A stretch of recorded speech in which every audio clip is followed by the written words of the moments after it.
Nah, saat kita melakukan optimasi sinyal di perangkat-perangkat modem 4G, selalu kita akan dihadapkan dengan parameter SRP, RSRQ, SNR.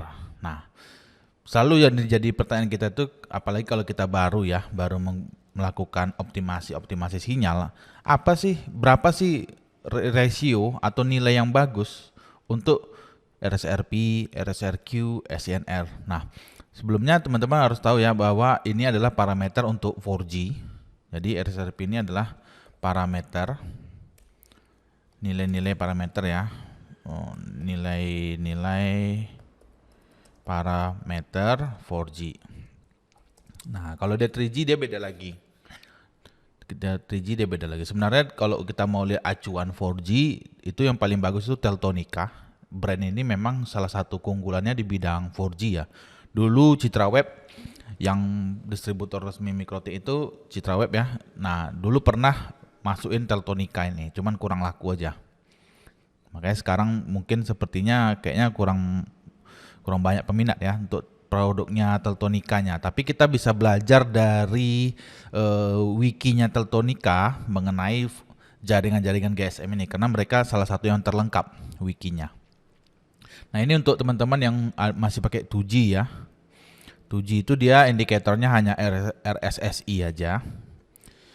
3G, kalau 3G ada WCDMA, TDCSA, CDMA, FDO dan lain-lain. Nah, ini ada mode-mode jaringan 3G kan itu banyak tuh ya. Biasa dari dulu kalau yang ini paling jelek ini kayaknya. Yang terakhir tuh FDO ya. HSCPA kayaknya ada juga ya.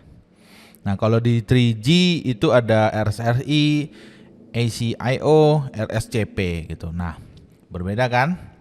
Oh, di 4G dia ada 3 ini, RSRP, RSRQ, SNR. Nah, karena kita di Indonesia rata-rata udah 4G, mayoritas ya udah 4G ya. Jadi kita bahas indikator ini aja, RSRP, RSRQ, SNR. Berapa sih nilainya yang bagus gitu. Kalau RSRQ itu adalah receive sinyal strength, jadi kekuatan sinyal yang diterima gitu. Kalau RSRP ini dia lebih kepada power sinyal. Kalau RSRQ ini adalah referensi sinyal receive quality, berarti kualitas sinyal yang diterima. SNR ini lebih kepada gangguan ya, sinyal to interference. Jadi kalau ada banyak noise, gangguan, itu SNR-nya akan semakin kecil. Dia paling kecil tuh minimumnya paling kecil minus 20 dB. Biasa kalau udah minus 20 dB ini sih udah susah ya, susah internetan. Datanya biasanya nggak lewat. Nah, dari ratio-ratio ini berapa sih nilainya gitu. Untuk RSRP itu yang bagus itu besar dari minus 80 dBm. Untuk yang bagus ya. Excellent itu yang paling bagus dia. Kalau yang cukupnya yang bagus lah itu 80 sampai 90 dBm itu oke lah gitu.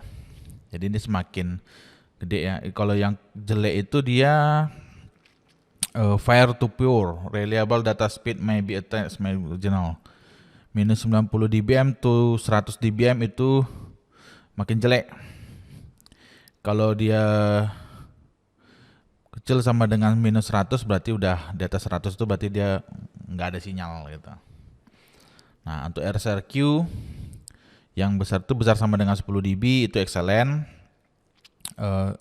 Maksimalnya 10 ya di sini. Nah, kalau 10 sampai 15 itu oke, good. Kalau dia udah di atas 15 sampai 20 itu dia jelek. Nah, SNR, kalau SNR itu 20 dB itu dia bagus. Kalau 13 sampai 20 itu dia good ya. Nah, di bawah 13 itu dia sebenarnya jelek.